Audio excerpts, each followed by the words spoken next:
Hi friends, எல்லாருக்கும் வணக்கங்க. இந்தியாவை முகலாயர்கள் ஆண்ட காலம் இந்திய வரலாற்றில் மிகவும் முக்கியமானது. அவர்களின் ஆட்சி காலத்தில் இந்தியா பல்வேறு துறைகளில் வளர்ச்சி அடைஞ்சது. முகலாயர்களின் எழுச்சி எவ்வளவு விரைவானதாக இருந்ததோ அதே அளவிற்கு அவர்களின் வீழ்ச்சியும் விரைவாகவே இருந்தது. முகலாய அரசர்களின் பலரின் பெயர்கள் பார்த்தீங்கன்னா வரலாற்றில் அழிக்க முடியாத இடத்தை பெற்றுள்ளன. முகலாய வரலாற்றின் செழுமையான வரலாற்றில் ஷேர்ஷா சூரி ஒரு முக்கியமான ஆட்சியாளராக இருக்கிறாரு.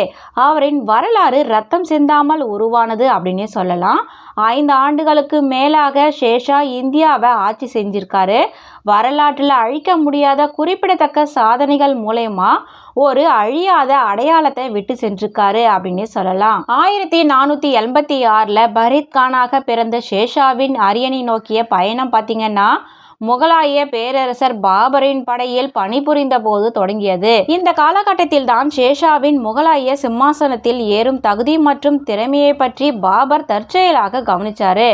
இந்த முடிவு ஆரம்பத்தில் வெறும் வார்த்தைகளாக தொடங்கியது, இருந்தாலும் கூட விதி வேறு திட்டங்களை கொண்டிருந்தது. அடுத்தது பார்த்தீங்கன்னா ஷேர்ஷா சூரி எந்த இராணுவ மோதல்களிலும் ஈடுபடாம இறுதியில் முகலாய அரியணையை கைப்பற்றினார். பாபரின் ஆட்சியின் போது இந்த சரித்திரம் தொடங்கியது.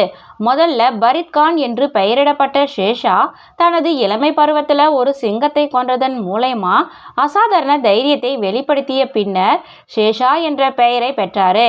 அவருடைய சொந்த ஊர் பெயர் பார்த்தீங்கன்னா ஷூர் அப்படின்றதுனால அவர் பின்னர் ஷேர்ஷா சூரி என்று அழைக்கப்பட்டாரு. அவரது குடும்பத்தை பொறுத்த வரையில டெல்லியின் ஆட்சியாளர்களை பிரதிநிதித்துவம் படுத்தும் ஜாகிர்தாராக பணியாற்றிய தாத்தா இப்ராஹிம் கான் சூரியும் மற்றும் பஞ்சாபில் ஆப்கானிய பிரபுக்கு சேவை செய்த ஜமாலும் அடங்குவர். ஷேர்ஷாவின் முகலாய அரியணைக்கு ஏற்றம் பேரரசர் பாபரின் கீழ் முகலாய இராணுவத்தில் அவர் பணியாற்றியதன் மூலமா தொடங்கியது. ஷேர்ஷாவின் துணிச்சலை பற்றிய கதைகள் வேகமாக பரவியதால பாபருக்கு அவர் மீதான நம்பிக்கை அதிகரித்தது. அடுத்தது அவர் 1528 சாந்தேரியில் நடந்தது போன்ற போர்களில் தீவிரமாக பங்கேற்றாரு. இந்த நேரத்தில் தான் ஷேர்ஷா முகலாய சிம்மாசனத்தில் ஏறும் லட்சியங்களை வளர்த்து கொள்ள தொடங்கினார். ஒரு இரவு விருந்தின் போது ஷேர்ஷாவின் நடத்தையை கவனித்த பாபர் ஒரு சுல்தானாக அவருடைய திறமையின் புலப்படும் அறிகுறிகளை பற்றிய கூறிய போது முகலாயர்களின் வரலாற்றில் திருப்பு முனை ஏற்பட்டுச்சு. ஷேர்ஷாவை கைது செய்ய பாபர் பரிந்துரைத்த போதிலும் கூட அவரது கள்ளிப்பாதனை ஏற்கல. ஷேர்ஷாவுக்கு ஒரு சுல்தானுக்கு இருக்க வேண்டிய அத்தியாவசிய குணங்கள் இல்லை என்று அவர் கூறினார். இந்த நிகழ்வு சிறிது நேரத்தில் மறக்கப்பட்டது. பாபரின் மரணத்துக்கு அப்புறம் பார்த்தீங்கன்னா ஷேர்ஷா பீகார் மன்னர் ஜாலல் கானின் அரசவையில் பணிபுரிஞ்சாரு. ஹுமாயூன் முகலாய அரியணை ஏறியதும் ஷேர்ஷாவின் கட்டுப்பாட்டில் உள்ள பகுதியான மேற்கு வங்காளத்தில் தனது சாம்ராஜ்யத்தை விரிவுபடுத்த முயன்றபோது பதட்டங்கள் எழுந்துச்சு. அதை தொடர்ந்து ஏற்பட்ட மோதல்களால முகலாய பேரரசர் தனது நிலத்தை விட்டு வெளியேறினாங்க. ஹுமாயூனுக்கும் ஷேர்ஷாவுக்கும் இடையிலான போர் திறன்கள்ல இருக்கிற வேறுபாடு பார்த்தீங்கன்னா 1537 சௌகா போர்ல தெளிவாக தெரிஞ்சது.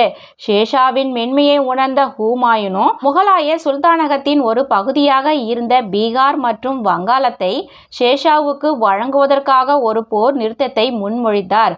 ஷேர்ஷா இதனை ஏற்றுக்கொண்டாரு. ஆனா பார்த்தீங்கன்னா கருத்து வேறுபாடுகள் இறுதியில் 1540 ஒரு போருக்கு வழிவகுத்தது.